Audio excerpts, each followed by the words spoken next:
ஆயக்கலைகள் 64 அதில் ஒரு முக்கிய கலையான ஜோதிட கலையின் மூலமாக என்னுடன் இணைந்துள்ள அன்பு நேயர்களுக்கு இனிய வணக்கம்ங்க. விருச்சிக ராசி நேயர்களுக்கு புதுசாக அப்படி என்ன இருக்க போகுது, எப்பவும் போல வாழ்க்கை கீழேயே தான் போகுது அப்படின்னு கதரும் நேயர்களுக்கு ஒரு நல்ல செய்தி காத்திருக்குதுங்க. அந்த செய்தியை தெரிஞ்சுக்கிறதுக்கு முன்னாடி இந்த உலகை காக்கும் முருகப்பெருமானுடைய பாதம் தொட்டு வணங்கி வீடியோக்குள்ளே போகலாங்களா? என்னுடன் சேர்ந்து நீங்களும் இந்த மந்திரத்தை சொல்லிட்டே உங்களால் முடிஞ்சதுன்னா கமெண்ட் பாக்ஸில் ஒரு முறை கமெண்ட் பண்ணுங்க. ஓம் முருகா போற்றி, ஓம் முருகா போற்றி, ஓம் முருகா போற்றி. பழனி ஆண்டவா, செந்தூர் வேலவா, சீரும் போர் தளபதியே, சேவல் கொடி ராஜாவே, நீதான் ஐயா இந்த அப்பாவி மக்களை கஷ்டங்களிலிருந்து காப்பாற்றி காலம் முழுக்க கூடவே இருக்கணும். இவங்களுக்காக நான் தினமும் உங்ககிட்ட வேண்டிக்கிறேன். இவங்களுக்கு ஒன்றுனா நீதான் ஐயா பொறுப்பு. அப்படியே நான் சொல்லும் ஜோதிடமும் பழிக்க நீதான் ஐயா அருள் புரியணும். தினமும் உங்களுக்கு கிரகநிலை மாற்றத்தால் வரக்கூடிய சுப பலன்களை அறிய கட்டாயம் சப்ஸ்கிரைப் பண்ணி பெல் பட்டன் அப்புறம் ஆல்னு ஆப்ஷன் இருக்கும், அதையும் கொடுத்து வைங்க. ஒவ்வொரு பதிவும் உங்களைய வெற்றியடைய வைக்க வேண்டும் அப்படிங்கிற எண்ணத்தில் தாங்க போடுறோம். அன்பான விருச்சிக ராசி நேயர்களே, இனி வரக்கூடிய நாட்களில் உங்கள் வாழ்க்கையில் நினச்ச காரியங்கள் எல்லாமே நல்லபடியாக நடக்கிறதுக்கும், இருந்த தடைகள் எல்லாம் விலகுவதற்கும், குடும்ப உறவுகளில் ஒற்றுமையும் நிம்மதியும் பெறுவதற்கும், பண வரவு அதிகரிக்கிறதுக்கும், எதிரிகளுடைய சூழ்ச்சிகள் எல்லாம் முறியடித்து ஜெயிப்பதற்கான வழிமுறையையும் உங்கள் மனசில் இப்போ வரைக்கும் இருக்கக்கூடிய எல்லா சந்தேகத்திற்கும் பதில்களை தெரிஞ்சுக்க இந்த வீடியோவை முழுசாக பாருங்கள். உங்களுக்கான தீர்வு நிச்சயமாக உங்களுக்கு கிடைக்கும். விருச்சிக ராசி விசாக நட்சத்திரம் 4ஆம் பாதம், அனுஷ நட்சத்திரம், கேட்டை நட்சத்திரம் உள்ளவங்க கடுமையான உளப்பாளி இருப்பாங்க. அதீத தைரியம், ரகசிய தன்மை மற்றும் சாதிக்கக்கூடிய பிடிவாத குணம் உங்ககிட்ட நிறையவே இருக்கும். தலைமை பண்பு மிக்கவங்களாய் இருப்பீங்க. ஆராய்ச்சி மற்றும் நிர்வாகத்துறையில சிறந்து விளங்குவீங்க. எப்பேற்பட்ட ஆபத்தான சூழலா இருந்தாலும் துணிச்சலாக செயல்படுவீங்க. இப்படி எல்லார்கிட்டையுமே உண்மையான அன்பு செலுத்தக்கூடிய தூய உள்ளம் கொண்டவங்களாய் இருப்பாங்க. இவங்க வாழ்க்கையில எத்தனையோ கஷ்டங்கள் எல்லாம் அனுபவிச்சுட்டு இதுக்கு மேல புதுசா நான் என்ன கஷ்டத்தை பார்க்க போறேன் அப்படின்னு எல்லாத்தையுமே சாதாரணமா எடுத்துக்கிட்டு கடந்து போகக்கூடிய அனுபவசாலிகளாகவும் இருப்பாங்க. எத்தனையோ கனவுகளோடையும் எதிர்பார்ப்புகளோடும் தான் இந்த 2026ஆம் ஆண்டுல நீங்க இந்த வாழ்க்கையை தொடங்கியிருக்கீங்க. இதுவரைக்கும் உங்க வாழ்க்கையில் நடந்த சில பணத்தடைகளுக்கும் ஆரோக்கியம் இல்லாம போனதுக்கும் என்ன காரணமா இருக்கு அப்படின்னா, சில நட்சத்திரங்கள்ல வரக்கூடிய நாட்கள்ல நீங்க பணத்தை மற்றவங்களுக்கு கடனா கொடுத்திருப்பீங்க. அதை திரும்ப வாங்க முடியாம இப்ப வரைக்கும் மன உளைச்சலுக்கு ஆளாகி தவிச்சிட்டு இருப்பீங்க. உடம்பு சரியில்லாம போய் ஹாஸ்பிட்டலுக்கு அதிகமான செலவு செஞ்சிருப்பீங்க. இதுக்கெல்லாம் ஒரு ஜோதிட சூட்சமம் இருக்கு. அது என்ன அப்படின்னா, பரணி, கார்த்திகை, திருவாதிரை, ஆயில்யம், பூரம், பூராடம், பூரட்டாதி, கேட்டை, விசாகம், சித்திரை, சுவாதி, மகம் இந்த நட்சத்திரங்களில் வரக்கூடிய நாட்களில் கண்டிப்பாக மற்றவங்களுக்கு பணத்தை கடனாக நீங்கள் கொடுக்கக்கூடாது. எமர்ஜென்சி தவிர்த்து சிகிச்சைக்காக நீங்கள் மருத்துவமனைக்கெல்லாம் போகக்கூடாது. தவிர்க்க முடியல அப்படிங்கிற பட்சத்தில் நீங்கள் வெளியூர்களுக்கு பயணம் செல்லலாம். இதை மட்டும் நீங்கள் சரியாக செஞ்சுட்டாலே உங்களுக்கு 70% பிரச்சனைகள் தீர்ந்துடும். கூடவே உங்களுக்கு நல்ல செல்வ வளம் பெருகணும். கடன் பிரச்சனைகள் இருக்கக்கூடாது அப்படின்னா உங்களுடைய வீட்டு பூஜையை நல்லா சுத்தமாக செஞ்சுட்டு தானிய லக்ஷ்மியோடைய புகைப்படத்தை வச்சு நவதானியங்களோட அரிசி, பருப்பு, உப்பு, சர்க்கரை இதெல்லாம் ஒரு சின்ன மண் கலசத்தில் நிரப்பி வச்சு தினமும் விளக்கேற்றி வழிபாடு செய்யலாம். இதை தினமும் செஞ்சுட்டு வந்தால் உங்களுடைய வீட்டில் என்றைக்குமே உணவு பஞ்சம் இருக்காது. செல்வ வளம் அதிகரிக்கும். உங்களுடைய கடன் சுமை குறையும். விவசாயிகளுக்கு உற்பத்தி அதிகரிக்கும். உங்களுடைய பொருளாதார நிலை உயரும். பணம் கொடுக்கல் வாங்கல பார்த்தீங்கன்னா இதுவரைக்கும் உங்களுக்கு தடைகள் எல்லாம் இருந்திருக்கும். இந்த காலகட்டத்தில் உங்களுக்கு சாதகமான முடிவுகள் கிடைக்கும். கடந்த சில மாதங்களாக பார்த்தீங்கன்னா உங்கள் வாழ்க்கையில் நடந்த சம்பவங்கள், ஏமாற்றங்கள், துரோகங்கள் எல்லாமே உங்களுக்கு மிகப்பெரிய ஒரு அனுபவத்தை கொடுத்திருந்தாலும் சில விஷயங்கள் எல்லாம் இப்போ வரைக்கும் உங்களால் ஜீர்ணிக்க முடியல. அதனாலேயே நிறைய நேரங்களில் மனசு வெறுத்து போய் இந்த வாழ்க்கையை இதுக்கு மேலே நான் எப்படி கஷ்டப்பட வேண்டி இருக்குது, எனக்கு இந்த வாழ்க்கையே பிடிக்கல அப்படின்னு சொல்லிட்டு இருப்பீங்க. இப்படி ஒரு வாழ்க்கை எனக்கு அமைஞ்சதுக்கு நான் வாழாமலே இருந்திருக்கலாம் அப்படின்னு கூட நெகட்டிவான எண்ணங்கள் உங்கள் மனசில் வரும். இதுக்கெல்லாம் என்ன காரணம் அப்படின்னு பார்த்தீங்கன்னா, நீங்கள் நினைக்கிறது ஒன்று நடக்கிறது ஒன்றுமா இருந்திருக்கும். நீங்கள் செய்யக்கூடிய ஒவ்வொரு நல்ல விஷயத்தை கெடுக்கிறதுக்கும், உங்களை முன்னேற்றத்தை தடுக்கிறதுக்கும், உங்களை அவமானப்படுத்துறதுக்கும் இங்கே நிறைய நபர்கள் எல்லாருமே முயற்சி பண்ணிட்டு இருக்காங்க. ஆனாலும் அவர்களுடைய சதிகளையும் சூழ்ச்சிகளையும் தாண்டி இப்போ வரைக்கும் நீங்கள் ஓரளவுக்கு நல்லா இருக்கீங்க அப்படின்னா உங்ககிட்ட இருக்கக்கூடிய நல்ல எண்ணங்கள், கடவுள் பக்தியும் இதுவரைக்கும் நீங்க செஞ்ச நல்ல விஷயங்களும் தான் உங்களை காப்பாத்திட்டு இருக்கு. இதுக்கு முன்னாடி நல்ல உறவுகளாகவும் நண்பர்களாகவும் இருந்தவங்களே உங்களுக்கு சில துரோகங்களை எல்லாம் செஞ்சு உங்க வாழ்க்கையை கெடுக்கணும் அப்படின்னு நினைக்கும் போது யார் நல்லவங்க யார் கெட்டவங்க அப்படின்னு தெரியாம எல்லாரையும் சந்தேகப்படுற மாதிரியான ஒரு சூழல் இருந்திருக்கும். உங்க வாழ்க்கையில் நடந்த சில சம்பவங்களுக்கு அப்புறம் தான் சில நபர்கள் எந்த அளவுக்கு பொறுமையோடவும் வன்மத்தோடவும் இருந்திருக்காங்க அப்படிங்கிறத ஓரளவுக்கு புரிஞ்சிருப்பீங்க. இது எல்லாமே தெரிஞ்சுமே கூட நீங்க என்னமோ பண்ணுங்க, உங்களவுக்கு எனக்கு சூதுவாத தெரியல, இந்த மாதிரி தெரிஞ்சே மனசாட்சி விரோதமாக தப்பு செய்கிறவங்களுக்கு அந்த கடவுள் நிச்சயமாக தண்டனையை கொடுப்பாரு அப்படின்னு கடவுள்கிட்ட உங்களுடைய வேண்டுதலை எல்லாம் வச்சுட்டு அமைதியாக கடந்து போயிட்டுருக்கீங்க. உங்கள் மனசுக்குள்ளே எத்தனை ஆதங்கம் இருந்தாலும் இப்போ இருக்கக்கூடிய சூழலில் தான் உண்டு தான் வேலை உண்டு அப்படின்னு நீங்கள் போயிட்டுருக்கீங்க. மற்றவங்க மாதிரி இல்லாமல் கஷ்டத்தையும் கண்ணீரையும் மறைச்சிட்டு வெளியே சந்தோஷமாக இருக்கிற மாதிரி நடிச்சிட்ருக்கீங்க. இந்த வாழ்க்கை உங்களை எப்படி புரட்டி போட்டாலும் முடக்கி வச்சாலும் நீங்கள் எப்பவும் போல் சாதாரணமாகவே இருக்கிறதால உங்களை சுற்றி இருக்கவங்க எல்லாருமே இவங்களுக்கு என்னப்பா ஓஹோன்னு ஜாலியான வாழ்க்கை வாழ்கிறாங்க அப்படின்னு சொல்லுவாங்க. ஆனால் மனசில் நிம்மதி இல்லாமல் வயிறார சாப்பிட முடியாமல் நிம்மதியாக தூங்க முடியாமல் எவ்வளவு கஷ்டப்படுறீங்க அப்படிங்கிறது உங்களுக்கு மட்டும்தாங்க தெரியும். இந்த மாதிரி உங்கள் வாழ்க்கையில் திடீர்னு ஒரு பிரச்சனை அப்பப்போ வந்துக்கிட்டு தான் இருக்குது. அதை எல்லா இடத்துலையும் நீங்கள் கடந்து வந்துக்கிட்டு தான் இருக்கீங்க. இந்த மாதிரி நீங்களாம் ஏதோ தட்டு தடுமாறி எந்திரிச்சு நிற்கிறப்போ உங்களை குறை சொல்கிறதுக்குனே நிறைய பேர் தேடி வருவாங்க. நீங்கள் ஒரு 1000 நல்ல விஷயம் செஞ்சாலும் அதையெல்லாம் பாராட்டி ஒரு வார்த்தை கூட சொல்ல மாட்டாங்க. அதுவே உங்களுக்கு தெரியாமல் ஒரு தப்பு நடந்துட்டாலும் உங்களுக்கு சம்மந்தமான ஒருவர் தப்பு செஞ்சிட்டாலோ அது இந்த உலகத்தில் யாருமே செய்யாத தப்பு மாதிரி குத்தி காட்டிக்கிட்டே இருப்பாங்க. அவங்களுடைய நோக்கம் என்னவா இருக்குன்னா நீங்கள் நல்லா இருக்கணும் அப்படிங்கிறத விட நீங்கள் முன்னேறிடக்கூடாது அப்படிங்கிறதுல ரொம்பவே கவனமாக இருப்பாங்க. நண்பர்களாக இருந்தாலும் சரி, சொந்தக்காரங்களாக இருந்தாலும் சரி, அவங்க தேவைக்குனா மட்டும்தான் உங்ககிட்ட வந்து பழகுவாங்க. அந்த தேவை முடிஞ்சது அப்படின்னா உங்களை விட்டு விலகி போயிடுவாங்க.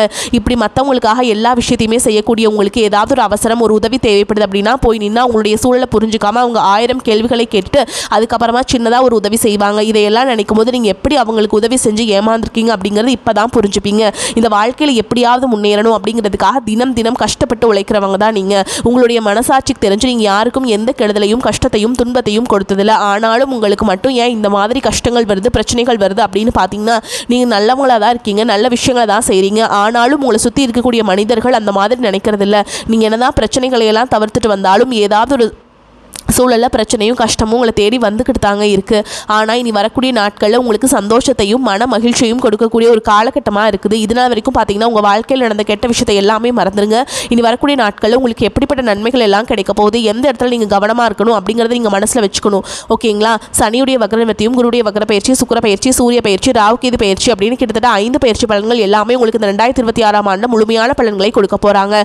அதனால் இந்த காலகட்டங்களில் எதையெல்லாம் நீங்கள் இழந்துட்டோம், எதையெல்லாம் நீங்கள் மீட்டெடுக்கணும் அப்படின்னு நினைக்கிறீங்களோ அதெல்லாம் நிச்சயமா உங்களுக்கு கிடைக்க போகுது. சுக்கிர பயிற்சியின் மூலமாக உங்களுக்கு பொருளாதாரத்தில் நல்ல முன்னேற்றம் ஏற்பட போகுது. பெற்றோருடைய உடல்நலத்தில் கவனம் தேவை. இதுவரைக்கும் உங்களுடைய பணம் ஹாஸ்பிட்டல் செலவுகளுக்கோ கடனுக்கோ வட்டி கட்டுறது, வண்டிகள் பழுதாகி அதுக்காக செலவு செய்கிறது, மற்றவங்களுக்கு பணம் கொடுத்துட்டு அந்த பணம் திரும்ப வராமல் கஷ்டப்படுறது, இந்த மாதிரியான சம்பவங்கள் எல்லாம் நடந்திருக்கும். இதற்கு பிறகு நீங்கள் பணத்தை சுப செலவுகளுக்காக செய்யணும். நல்ல விஷயங்களுக்கு பணத்தை செலவு செய்யும் பொழுது உங்களுடைய கடன் சுமை பாதிக்கு மேலாக குறையும். தாய் வழியாக ஆதரவு கிடைக்கும். தொழில் செய்யக்கூடிய இடத்துல உங்களுடைய திறமைகள் வெளிப்படும். வேலை செய்யக்கூடிய இடத்துல உங்களுடைய உயர் அதிகாரிகளின் ஆதரவு உங்களுக்கு திருப்தியை தருவதாக இருக்கும். சுப செய்திகள் எல்லாமே உங்களை வந்து சேரும். பூமி வாங்கக்கூடிய யோகம் உண்டு. வீடு கட்ட ஆரம்பிச்சு அந்த வேலைகள் பாதியில் நிற்குது அப்படின்னா அந்த வேலைகள் எல்லாமே உங்களுக்கு சிறப்பாக முடியும்.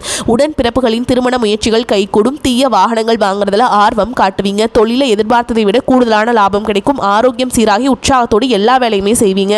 அரசு வேலைகள் இருக்கவங்களுக்கு மேல் அதிகாரிகளுடைய ஆதரவு கிடைக்கும். உங்களை விட்டு விலகி சென்ற சொந்தங்கள் எல்லாமே திரும்ப வந்து சேருவாங்க. சகோதர ஒற்றுமை வலுப்படும். நிழல் கிரகங்களான ராகுகேது பயிற்சியில் பார்த்தீங்கன்னா உங்களுக்கு மறக்க முடியாத சில சம்பவங்கள் எல்லாமே உங்களுடைய வாழ்க்கையில் நடக்கும். இந்த காலகட்டத்தில் குடும்பத்திலையும் தொழிலையும் நீங்கள் கூடுதலான கவனத்தை செலுத்தணுங்க. உங்களுடைய கடின உழைப்பால் லட்சியத்தை அடையணும் அப்படிங்கிறதுக்காக ஒரு பிளான் போட்டு வச்சுருப்பீங்க. அதுவெல்லாம் உங்களுக்கு கையில் கிடைக்கிற நேரத்தில் சில தடைகள் வந்து சேரும். அதன் மூலமாக பண தடைகள் உங்களுக்கு வரும். அதன் மூலமாக உங்களுக்கு பணம் வருவது சில தாமதங்களை ஏற்படுத்தும். வியாபாரத்தில் போட்டிகளை எல்லாம் நீங்கள் சந்திக்க வேண்டியது இருக்கும். குடும்ப உறவுகளில் நீண்ட காலமாக இருந்த திருமண தடைகள் எல்லாமே நீங்கும். கல்யாண பேச்சு கைகூடும். சின்ன வயசுலேயே கணவன் மனைவி பிரிஞ்சிருக்காங்க அப்படின்னா விவாகரத்து பெற்றதுக்கு அப்புறமா அவங்களுக்கு 2வது திருமணம் கைகூடிய வாய்ப்புகளும் இருக்குதுங்க. உறவினர்களோடு இருந்த மன கசப்புகள் எல்லாமே மாறும்.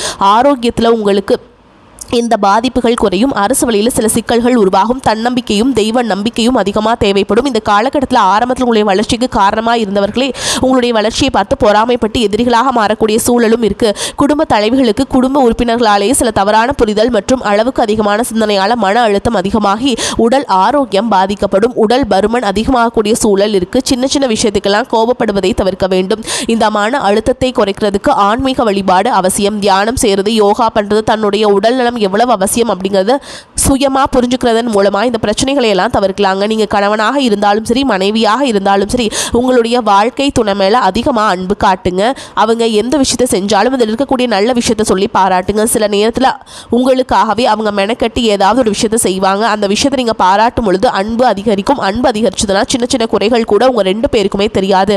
குழந்தைகளுக்காகவும் குடும்பத்திற்காகவும் அதிக முக்கியத்துவம் கொடுத்து நேரத்தை செலவிடுங்க. கணவன் மனைவிக்கிடையே அந்யோன்யம் அதிகரிக்கும். குடும்பத்தில் ஒற்றுமையும் சந்தோஷமும் நீண்ட நாளுக்கு தொடர்ந்து வரும். தொழிலை பொறுத்த வரைக்கும் நீங்கள் செய்யக்கூடியது சின்ன தொழிலாக இருந்தாலும் சரி, பெரிய தொழிலாக இருந்தாலும் சரி, எதிர்பார்த்த அளவுக்கு லாபம் கிடைக்காம ஒரு மந்தமான சூழல் இருந்திருக்கும். இதற்கு பிறகு நல்ல நல்ல வாடிக்கையாளர்கள் கிடைப்பாங்க, உண்மையான வேலையாட்கள் கிடைப்பாங்க, நீங்கள் எதிர்பார்த்த மாதிரி நல்ல லாபம் கிடைக்கும். புதிய கிளைகளை எல்லாமே தொடங்குவீங்க. வங்கிகளிடமிருந்து உங்களுக்கு நிதி உதவி கிடைக்கும், பணப்புழக்கம் அதிகரிக்கும். வாடகை இடத்துல இருக்கவங்க புதிய இடங்களை வாங்குவீங்க. சிலருக்கு பார்த்தீங்கன்னா வேலை செய்யக்கூடிய இடத்துல வேலை செய்கிறவங்களோட சின்ன சின்ன பிரச்சனைகள் வரும். செய்யாத தவறுகளுக்கு பழி ஏற்றுக்கிற மாதிரி இருக்கும். தெரிஞ்ச சிலர் அவங்களுடைய உழைப்பை திருடுவாங்க. உங்களுடைய திறமைகளுக்கும் உண்மையான உழைப்புக்கும் மதிப்பு கொடுக்க மாட்டாங்க. இதனாலேயே இந்த வேலையில் தொடரலாமா இல்லை வேறு வேலைக்கு போகலாமா அப்படின்னு 2 விதமான மனநிலை இருந்துட்டுருக்கும். இந்த மாதிரி குழப்பமான சூழலில் அவசரப்பட்டு எந்த முடிவுகளையும் எடுக்காமல் நிதானமாக யோசிச்சு முடிவுகளை எடுக்கும்போது அதுவெல்லாம் உங்களுக்கு நல்ல பலன்களை கொடுக்கும். அரசு வேலைகள் மற்றும் போட்டித் தேர்வுகளுக்கு படிச்சுட்டு இருக்கவங்களுக்கு உங்களுடைய விடாமுயற்சி மற்றும் கவனச்சிதறல் இல்லாமல் தொடர்ச்சியாக பயிற்சி செய்யும் பொழுது இந்த 2026ஆம் ஆண்டில் நிச்சயமாக அரசு வேலை கிடைக்க போகுதுங்க. உங்களை பொறுத்த வரைக்கும் நீங்கள் தனியாக இருக்கும்போது சாதாரணமாக தான் இருப்பீங்க. உங்களுடைய சிந்தனை எல்லாமே நல்ல விதமாக தான் இருக்கும். ஆனால் உங்களுடைய சேர்க்கை மற்றும் தவறான நண்பர்களுடைய சேர்க்கை வந்துச்சுன்னா தேவையில்லாத போதை பழக்கத்திற்கு அடிமையாகிறதுக்கும், கஷ்டப்பட்டு உழைச்சி சம்பாதிச்ச பணத்தை தவறான இடங்களில் முதலீடு செஞ்சு ஏமாறக்கூடிய வாய்ப்புகளும் அதிகமாகவே இருக்குது. என்னதான் உங்களை வீழ்த்தணும், உங்களை தோற்கடிக்கணும், உங்களை கெடுக்கணும் அப்படின்னு எத்தனை பேர் முயற்சி செஞ்சாலும் அந்த முயற்சிகளை எல்லாம் தோற்கடிப்பீங்க. அவங்கள நீங்கள் ஜெயிச்சு வருவீங்க. போலியான உறவுகள் மற்றும் விரும்பத்தகாத நபர்கள் உங்களை விட்டு விலகி போவாங்க. புதிய நண்பர்களுடைய சேர்க்கை உங்களுக்கு ஆறுதலை கொடுக்கும். இந்த மாதிரி புதுவிதமான மாற்றங்கள் எல்லாமே உங்கள் வாழ்க்கையில் நடக்க போகுது. இந்த மாற்றங்கள் எல்லாமே உங்களை புதிய மனிதனாக, மிகப்பெரிய வெற்றியாளராக, ஒரு சாதனையாளராக மாற்ற காலம் தயாராக இருக்குது. நல்ல விஷயங்களை மட்டும் செய்யுங்க. உங்களுக்கு எல்லாமே நல்லதாகவே நடக்கும். வரக்கூடிய வாய்ப்புகளை தவற விட்டுறாதீங்க. உங்களை பொறுத்த வரைக்கும் பரிகாரம் அப்படின்னு பார்த்தோம்னா சனிக்கிழமைகள் தோறும் சனி பகவானுக்கு எல் தீபம் ஏற்றி வழிபாடு செஞ்சுட்டு வாங்க. உங்களுக்கு இருக்கக்கூடிய கஷ்டங்கள் எல்லாமே விலகி போகும். அதே மாதிரி சனிக்கிழமைகளில் ஆஞ்சநேய பெருமானுக்கு வடை மாலை இல்லைனா வெற்றிலை மாலை சாற்றி வழிபாடு செய்கிறது உங்களுக்கு ரொம்ப நல்லதுங்க. வெள்ளிக்கிழமைகளில் ராகு கால வேளையில் துர்க்கை அம்மனுக்கு எலுமிச்சம்பழத்தில் விளக்கேற்றி வழிபாடு செய்கிறது உங்களுக்கு தடைகளை எல்லாத்தையும் தகர்த்தெறிவாங்க துர்க்கை அம்மன். அதனால் அவங்கள நீங்கள் உறுதுணையாக கெட்டியாக பிடிச்சிக்கோங்க. அவங்களுக்கு உறுதுணையாக இருப்பாங்க. வரக்கூடிய வாய்ப்புகளை தவற விட்டுறாதீங்க. வாழ்த்துக்கள். வாழ்க வளமோடு நலமோடு. நன்றி, வணக்கம்.